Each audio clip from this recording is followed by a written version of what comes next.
Hi everyone and welcome back to my channel. Today I'm going to be doing a really exciting video. So when I did my Imperfect Arrangements review, I spoke about the fact that I would be doing it in conversation with Frances, who is the author of Imperfect Arrangements. And that day has finally come. So the next clips you'll be seeing is me talking with Frances. We did this over Zoom, so I have just recorded it and then you'll be able to just hear the conversation and things like that. You don't actually need to watch it because there's not much visual aid there for you.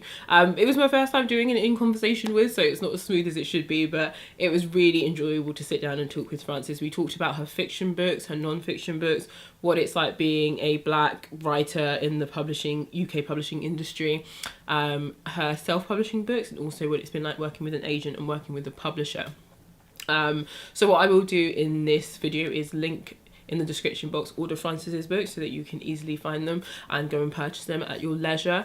If there are any other books that we speak about, I will also link them down in the description box below. But yeah, without further ado, here is the video of me sitting down talking with Frances. Hey everyone, and welcome back to my channel. Today I have Frances with me. I mentioned Frances in one of my previous videos where I did a review of her book Imperfect Arrangements, and I've also talked about her previously when I talked about her book From Pasta to Pigfoot. But Frances is here today joining me, and we're going to be talking about her novels, but also like her experience in the publishing industry. So welcome, Frances. Thank you so much. Pleasure. Chatting, yay. So I think we will just dive straight into the conversation, because the first question is me asking you to tell us about yourself and how you became an author. Well, about me, I was born in Ghana. First few years were probably spent in about 3 or 4 different countries, trailing after my dad, who was doing various things. And then we came to the UK, and that's where I went to primary school and subsequently secondary school and did all of that stuff. Graduated, went into human resources, and did that professionally for a number of years. So in the course of my career, we moved to Ghana for about just under 6 years. Now, all this time I had been writing, but I wrote stories that I'd scribbled to myself, some I didn't even finish. I would write as part of my career in terms of my professional career, but it was always about storytelling and fiction. But it was finding that opportunity for the two things to come together, for my life to come together with that opportunity. And it probably came when I was living in Ghana, when we made that move back for a few years. Was when I started developing the story about Faye Bonsu in From Pasta to Pigfoot. Yeah. And for those of your viewers who will have read the story, you'll know exactly what I mean. For those who haven't, it tells the story of Faye, who's a Londoner, but of Ghanaian origin. It is not an autobiography, but it was sparked by my going back to Ghana in terms of the idea. But Faye's grown up in the UK, but she's always been aware that obviously she's not like her white friends because she lives in a really middle class, very predominantly white part of London. And she's been seeing this guy who is black, but honestly just treats her like his latest cultural project. He is just awful. And she has lost such self-esteem that just having a black man who is interested in her and being her boyfriend, she's putting up with an awful lot of stuff. She then gets an opportunity to visit Ghana after a bit of a disaster with the boyfriend and the situation that happens there. And it's in Ghana that she starts to understand this part of herself that she has always been aware is there, but hasn't really known what to do with, and hasn't known how to reconcile that with the Britishness of her upbringing. And so as we follow Faye through Ghana and through her experiences, one, we learn about the country and the culture, but also it's an opportunity where Faye grows as an individual, as a woman. So it's a journey. It's very much a journey, a cultural as well as a personal journey. And it's written in a very humorous way. The subjects and the themes are deep, but as ever with my books, I try and really write them in a really accessible way. So it's not about smacking you on the head with lessons. It's really about just getting you to think, getting you to see the world a little bit differently. Yeah. Oh, that's amazing. Yes, like I said, I don't know if you saw my review, but I did really relate to Faye because I feel like her experience has been my experience. I grew up in Camden though, so little bit different, but yes, I could really relate to the fact that you sometimes feel a bit out of touch with your culture. Especially I was surrounded with like my mum, my sister, and my brother and my dad and stuff like that, but you do sort of feel that sort of disconnect sometimes. So I completely related to Faye's story. Yeah. And you know, with Faye, I think the question was always for her, you know, she was almost this kind of, because she was Black but the only one, it's like people liked her for being her as an individual Black girl, but she couldn't understand, why can't they see me as Black and still like me anyway? Why do I have to be sort of whitewashed before I then become this acceptable, you know, member of society, so to speak? Yeah. And so, yeah, it's that quandary I think we face a lot. Yes, definitely. Your most recent novel, published, Imperfect Arrangements, published this year. What was the inspiration behind this book? Well, Imperfect Arrangements, the idea of it again started way back when I was living in Ghana. And actually, I was just fascinated by the range and variety of arrangements called marriage. That's so funny. And this whole, there's almost like, you know, if you were to compare, do I get an MBA or do I get an MRS? Right? Yes. It's like, it's that MRS all the way, right? And sometimes the number of situations I encountered where I'm sort of thinking, what is going on? You're not happy. What's going on? Why? Yeah. And there's almost this pressure to be this MRS because marriage is so intrinsic. So I kind of just use that a little bit to as the underpinning of Imperfect Arrangements. So in this novel, it's about three couples, and it's really looking at the three different types of arrangements, these three couples, and they're all imperfect by definition. What these three couples have enabled and allowed to happen in terms of the kind of relationships they now have with each of their various partners. So the story is told over the course of 1 year, and it's told at every quarter from the perspective of each of the six people in the three couples. It's really the women's story, so they get much longer chapters, but you get snippets from the men, because I wanted to show both sides of the story. That was really good. And I also wanted to explore that whole thing we all do as women. What on earth was he thinking? Right? What is driving this craziness? So it was a chance for me to actually just look at what men also have to go through in terms of cultural expectations and marital expectations and their role as men in an African, you know, context. But it was really a chance to explore relationships broadly. And the biggest relationship, I think, is between the three women. They are best friends and they support each other. They are sometimes cruel to each other. They are often hard on each other, but they love each other. And that ride or die, I'm questioning, I'm here for you, but I'm here for you in an honest way. Yeah. Is what I really wanted to celebrate, that whole sisterhood and how we're there for each other. Yeah, no, I really got that about their friendship. I think one thing I want to touch on is, what would you say was imperfect about Teresa and Tyler's marriage? I personally got it was about communication, perhaps how ambitious Teresa was, but I would like to know, because apart from that, I found their marriage was okay, but I'd like to know more about that. Yeah. I think there was a little bit right from the beginning about the way the foundation of the relationship was established. Teresa was quite broken inside. She was the daughter of parents who'd had a really acrimonious relationship. And even her relationship to Ghana had always been on the basis that you can go as long as you don't go to your father. And so that whole, and she was raised by a woman who was very strong. She was the only child, so she was the focus of this woman's attention constantly.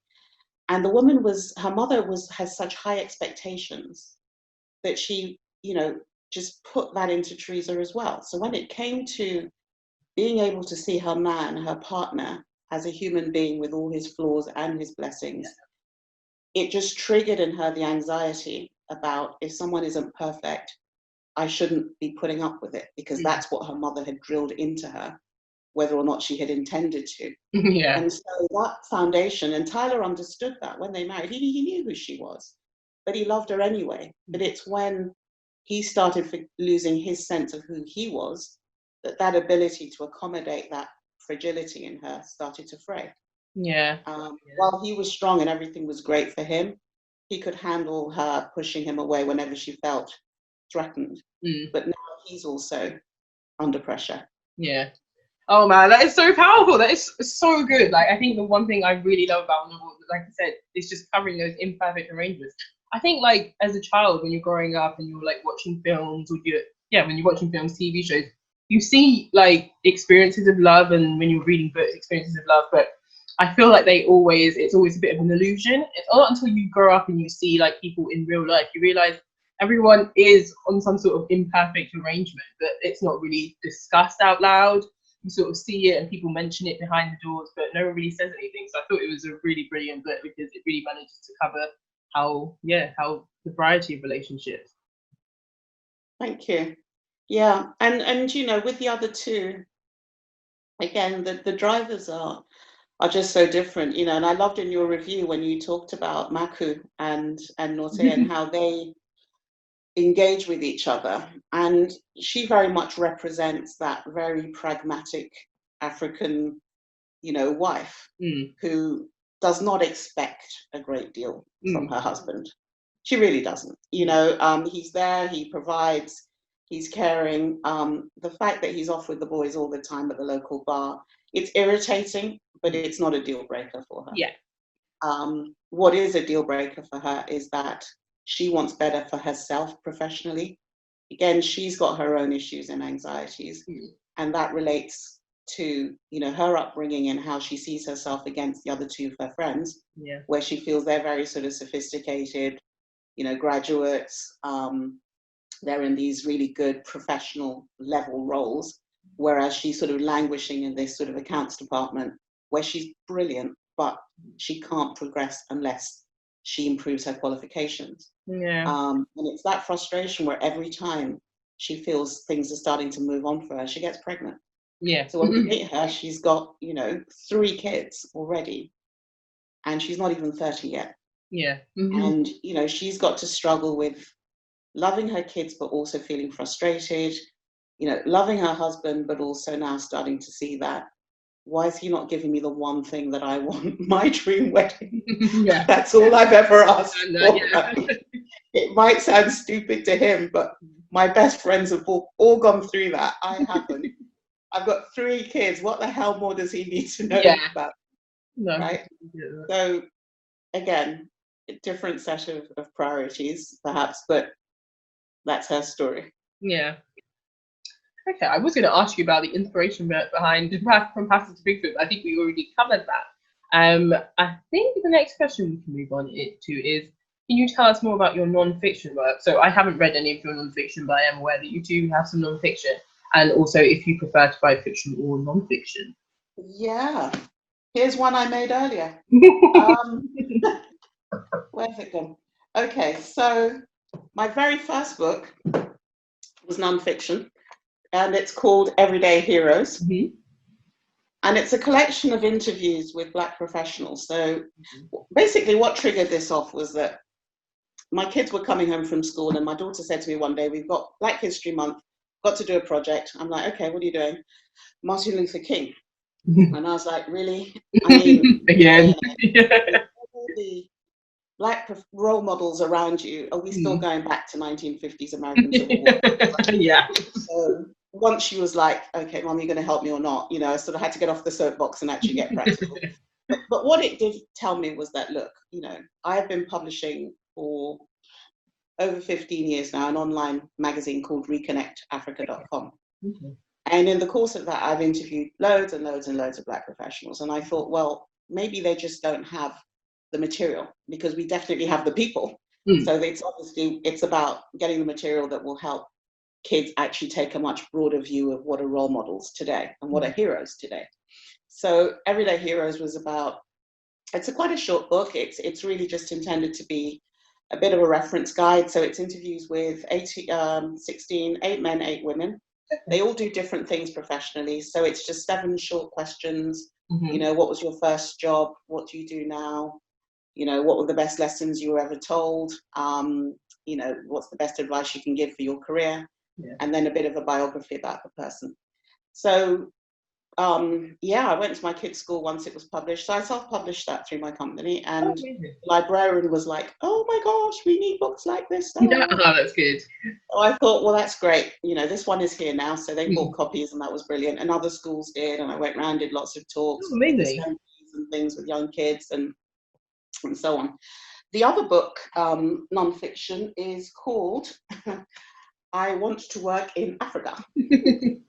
And yeah, the name is on the tin. So it's as an HR person, I then morphed into creating my own business. A lot of it is around career coaching, as well as consulting. And a lot of the questions I got asked when we came back from Ghana was, how do I get a job there? I'd love to get a job in Africa. What do I do?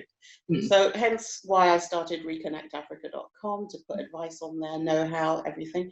But also I wrote that book because it's really comprehensive, helping people to think about their skills, what they can do, how they contribute, but of course, the huge opportunities there are across the African continent. And thinking about the different industries, the different sectors, how to apply, how to grow your network, how to interview, how to write a decent CV, etc., etc. Really cool. I mean, I want to work in Africa. I mean, that's amazing just to have a guide like that. I'm pretty sure I'm going to direct my brother to that because he has spoken about going to work in Ghana. So I think he'd find that really useful. But that's brilliant. So what do you prefer writing, non-fiction or fiction? Yeah, it's got to be fiction. Yeah, I love my stories. Yeah, I mean, the non-fiction grew out of kind of the work I do. So in a way, it was a logical combination of I love writing and I love sharing knowledge, and therefore, you know, produce something that will help do that. Which is again why, you know, I started the website. It's completely free, loads of stuff on there. And it's really intended for Black professionals globally. So tons and tons of free material there. But the fiction has always been what I wanted to do. I don't even remember. I must have been about 7 or 8 when I just decided I was going to be a writer. You know. That was amazing. Yeah. And I just it was a holiday in Ghana. I remember I was just sitting in a room and I just thought I'm going to be a writer.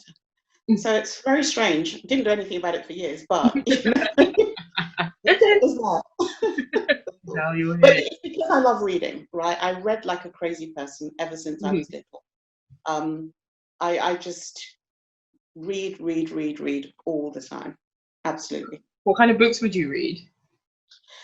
Oh crikey, everything. You know, where we lived and where I grew up when we moved to England, we had a local library which was about a 15-minute walk from the house, but it's small. So I had to basically work my way around the library. So I read everything. So, you know, I couldn't go in and they didn't have a big, you know, showcase of Black writers, for example. So I just read everything. I read crime. I read historical drama. I read Mills and Boon. I used to bring about 3 of those back a week. I remember I had those days. Agatha Christie. Fun fact, I have read every single Agatha Christie novel published. No! Every single one. That's crazy! Some of them more than once, yeah. Her backlist is extensive. Like, I can't believe how many... I've started to read her Poirot novels, but even that, I can't believe how many is in just that series. Wow. All of them. There's Paul Poirot, the little one-offs with independent, you know, one-off people that would appear in one novels, and then you know, Tony and Tuppence and all those people. And I've read them all. P.G. Woodhouse. My dad loved P.G. Woodhouse, so we had loads of those in the house. And my dad read huge amounts as well. So again, at home, tons and tons of books. I read mysteries. I read crime. I read detective. I read courtroom. Total literary mongrel in terms of my reading. And yeah, so I think that's all kind of fed in the curiosity that I have about people and you know, why I don't necessarily try and pigeonhole what I write. So for example, Imperfect Arrangements was set in Ghana, Pasta is set in London. There's a sequel to From Pasta to Pigfoot called Second Helpings, most of which is set in London. There is a short part of it set in Ghana. I have another book I'm working on, which is set in some island that is Caribbean, but we don't quite know where it is yet. Okay. It's its own place. Yeah. I didn't want to go and do the wrong thing. Yeah, fair enough. I just create my own world, right? Just make life simpler. Just like I create my own quotes, so nobody comes after me to say I didn't get permissions. So in Imperfect Arrangements, you've got all these quotes. And I started off with like all these quotes about marriage that somebody famous or somebody had said. And I started realizing I had to go and get permission for all of these, so I thought stuff that. So I started writing my own quotes. So, fair enough, yeah. It's quicker. But yeah, for me, I just, and I say this to people who write and want to write, it's just read. Start by reading. You'll find your own voice, but the more you read, the different styles you read, you'll just pick up things, you'll just absorb things. Yeah. Just by virtue of the fact that you're immersed in so many different worlds. Yeah. Oh, that's so cool. So what would you say are some of your favorite books? Really hard to tell with the kind of backlist of reading I've got, but that impacted me as a writer. I think Terry McMillan. Okay. I read a lot of her books in the 90s and the noughties. And her books really, for me, kind of sit in the space that I've probably focused on so far. And that is about everyday Black women. Excuse me. Everyday Black women. So it's not about exotic stuff. It's about our everyday challenges. And it's about just putting us in a context where we're not exotic creatures. We're just normal, regular people. Yeah. We have the same issues as non-Black people. We struggle with, relationships with our bosses. We struggle with trying to find ourselves, with our careers, with our in-laws, and just how we navigate through life. And what I love about Terry McMillan's writing is that she just brings this really human element into it. And it's just dealing with all these different stories. So Waiting to Exhale. I mean, in some respects, Imperfect Arrangements is a slight homage to Waiting to Exhale, with the women, friendship, the sisterhood, and the sort of the different storylines.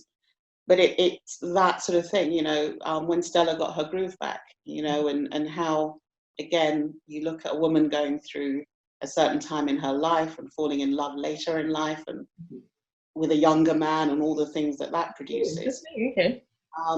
And then when I started writing and I had the Pasta manuscript, it took a while. I held on to it for a long time because I kept trying to find a publisher that would see this story as a mainstream story. I remember I read an interview with Zadie Smith's agent, and he was talking about coming of culture novels were going to be the big thing.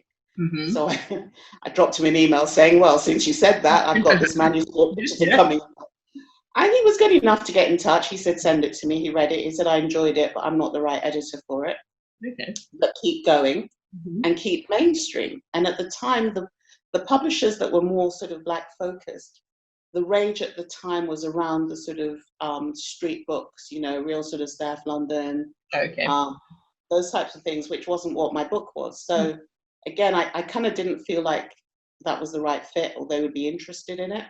So again, I just held on to it. And it wasn't until I was actually just starting to think, is this thing ever actually going to fit anywhere? And then I found Dorothy Coomson's book. Oh, yes, I love her book. Hallelujah. And, if I tell you I love that woman, I'm just minimizing. Because she as a human being is amazing. Okay. But just being there and doing what she was doing was for me recognition that there is a route for commercial rom-com style Black heroine, Black protagonist centered fiction, because Dorothy's done it. So she pushed that door.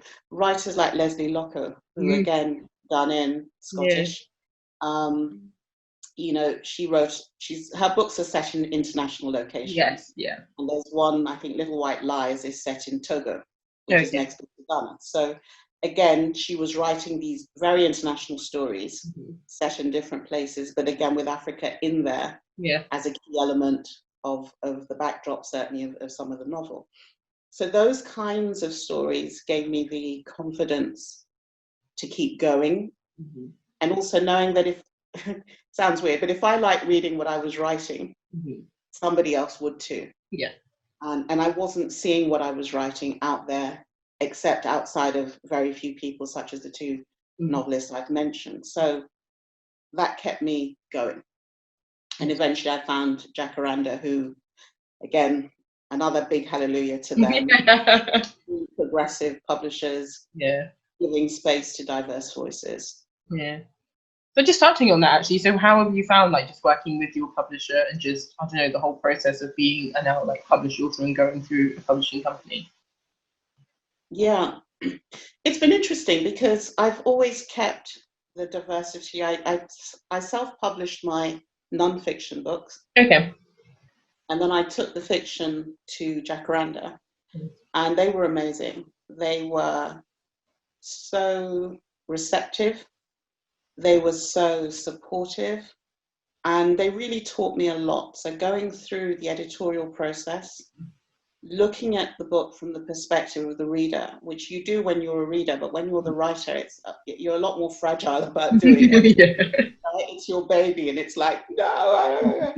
But then when you work with somebody who's really good as an editor, understanding, oh my gosh, this is really strengthening the story. Of course, they wouldn't know that until they got to this, because I haven't said anything about it there.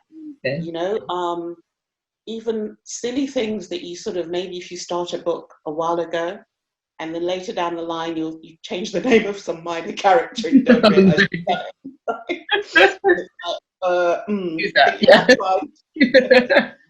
But also the structure. I remember with Second Helpings, the sequel to From Pasta to Pigfoot, I had started the book in what is now, what was at the start was chapter 3 is now the beginning of the story. And it took again the editor there, Valerie, who was editor at the start, to say, look, let's just do it this way. It will make it stronger. And I was a bit resistant at first because I was like, no, that's the way I've written it. I can't see how I'm going to. But as I listened to her and she sort of really guided me, it made a huge difference. So again, you know, yes, of course you have your baby, you have your gut instinct, but you need to listen to editors because they're reading it from the reader's perspective, and they're seeing, because they're skilled, things that they can be doing to help make your work better. That's amazing. I mean, I wanted to touch on something, and maybe you feel like you've already spoken about this enough, but what do you think is one of the issues why, I don't even want to say like books with Black protagonists don't sell as well, but what do you think is the sort of issue there between writing heroines or lead characters that aren't white, why publishers seem to just be like, no, this is not going to sell? Do you really think it's based on the fact that they feel the wider audience wouldn't want to read a book where the main character isn't a white person? That's a really interesting question. I mean, I think in some respects, sometimes there's just a lot of BS going on. I mean, you know, when I look at the response I had from readers when Pasta came out, they were the ultimate, quote, beneficiaries, and they were the audience. And I've not had a negative comment about anybody, except maybe one woman who thought Africa didn't have wine bars and stuff, and she was a bit puzzled as to why the characters were kind of in wine bars and drinking wine. But yeah, we'll pass over that. But you know, so it wasn't about the audience. It's not about the buyers. It's not about the readers. It's about the gatekeepers. So in my situation, I was fortunate that Jacaranda opened those gates, and they were more interested in understanding there's a diverse audience. I have, you know, readers who are white. I have readers who are readers of color, you know, of all kinds and hues and shades, right? So it's not about the readers. It's about the people between us, the writer, and the reader, who think that they are representing the reader, Mm. but don't understand perhaps their own biases, Yeah. because they don't know that they have them.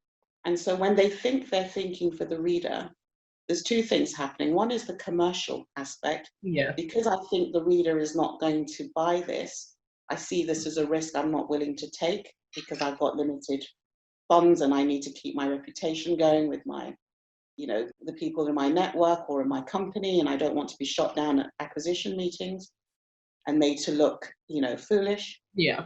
So there's the sort of the quotes business case imperative, but also there is the cultural lack of understanding, because they honestly, genuinely don't know how to sell the book. They don't have the networks, they don't understand how to reach these diverse readers. So that even if they were willing to take the chance, their fear is, well, how do I actually go out and get this book out, not just to my, usual suspects, but to an even wider group who are particularly going to enjoy this book because it reflects them. Yeah. And I think that lack of braveness that gets in the way. And so it's assumptions made by those people that control the process. And then, of course, if they succeed through their internal publication, they've then got to deal with the sales team. And the sales team, again, are not reflective of that broad diversity of people. Yeah. So they, again, filter everything through the lens of their own, racial knowledge and experience. And again, they want to stick to what's worked. In their minds, if it's not broken, why fix it? So we know it's broken, but to them it's fine, right?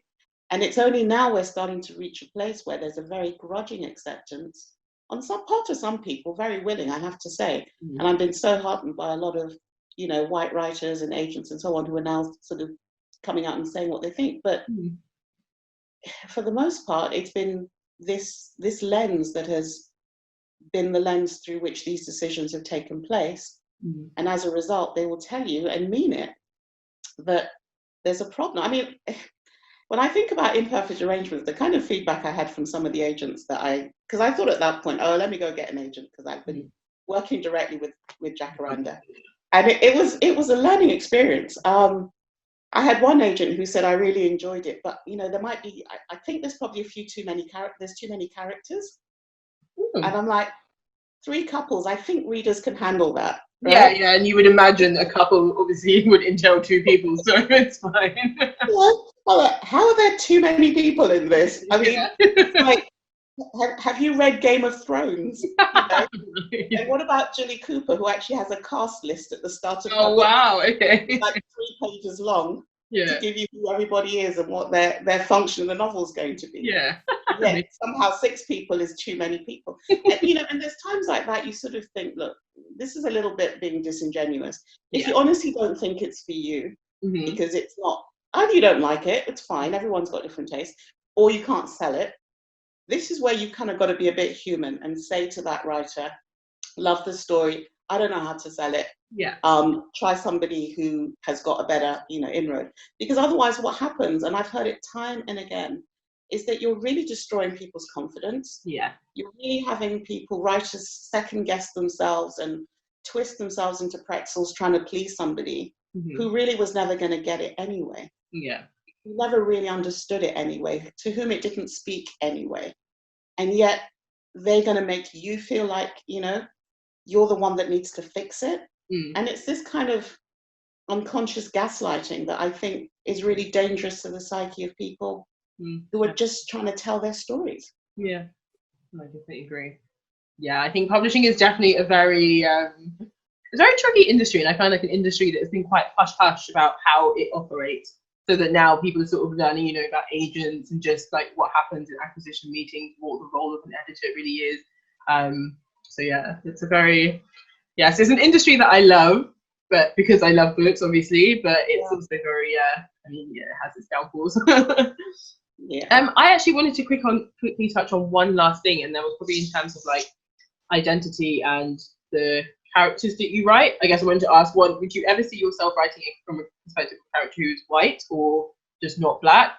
And also, I guess, I want to talk about identity and what that means to you in the books that you write. Do you write these books so that like other women like me can sort of read these books and see themselves in there? Or are you writing like personally for you because you feel those stories need to like be out there? Yeah, so firstly, I write white characters, but they're never the stars of the book. Okay. Going from Pasta to Pigfoot, Yeah. Faith's friend is white. Yeah. And you know, she's a perfectly formed, perfectly rounded character. In my next novel, the love interest is white. Oh, exciting! Yes.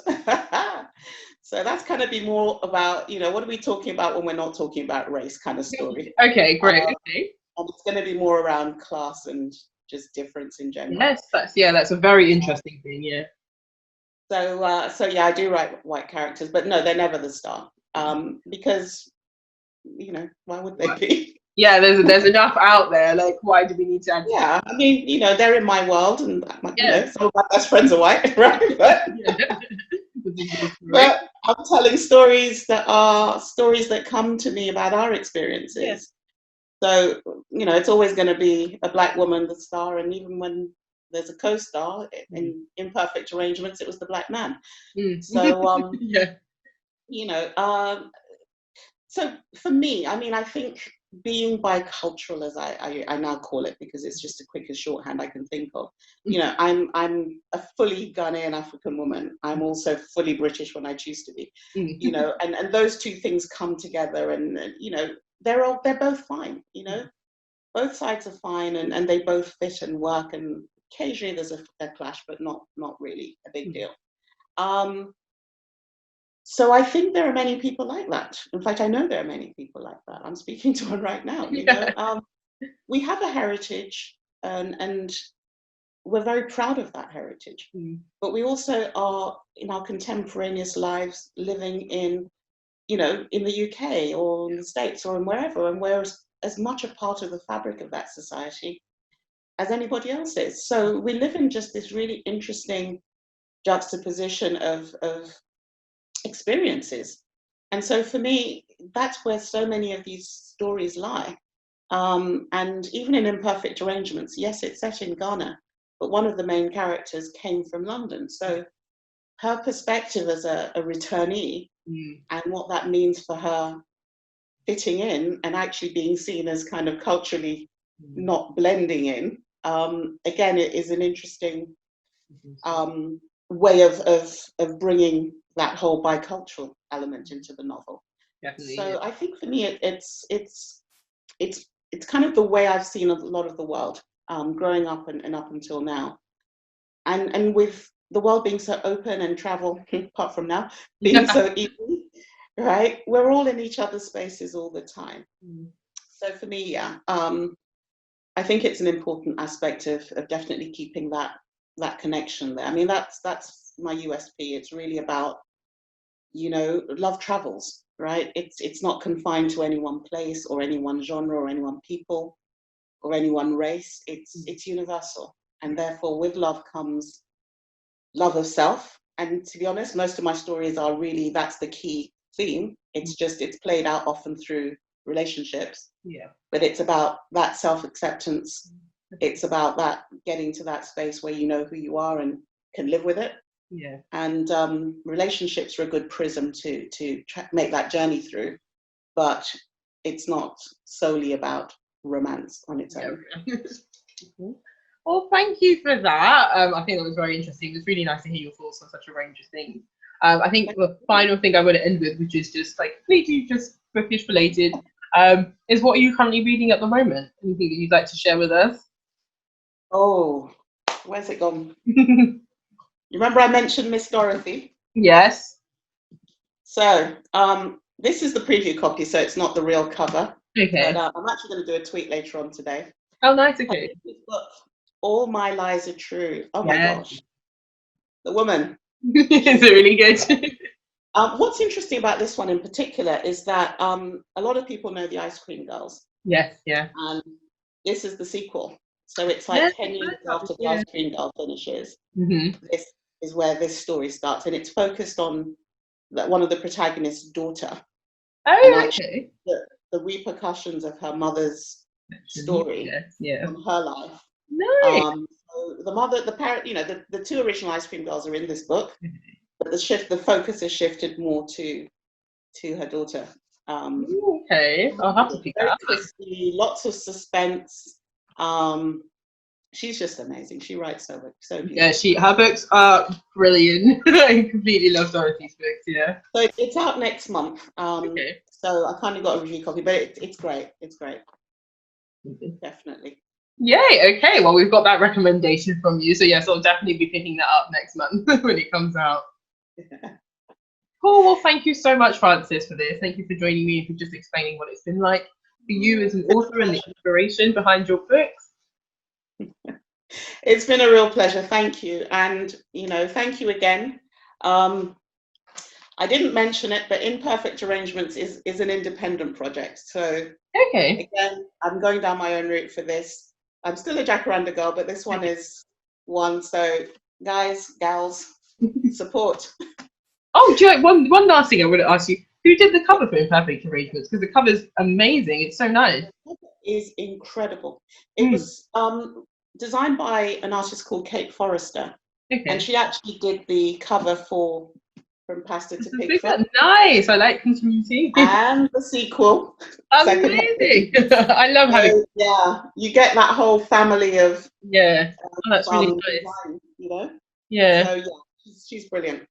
Brilliant. That's really lovely. Yeah. Thank you. Thanks so much.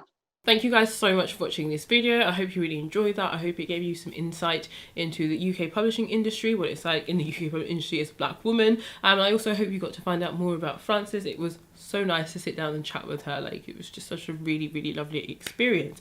But yeah, I hope you really enjoyed that video. I know the next video that'll be going up on my channel will be my What I Read During Pride Month Part 2. So do stick around for that, because there are some exciting there are exciting books in that video. But thank you guys so much for watching, and I'll catch you in another video. Bye.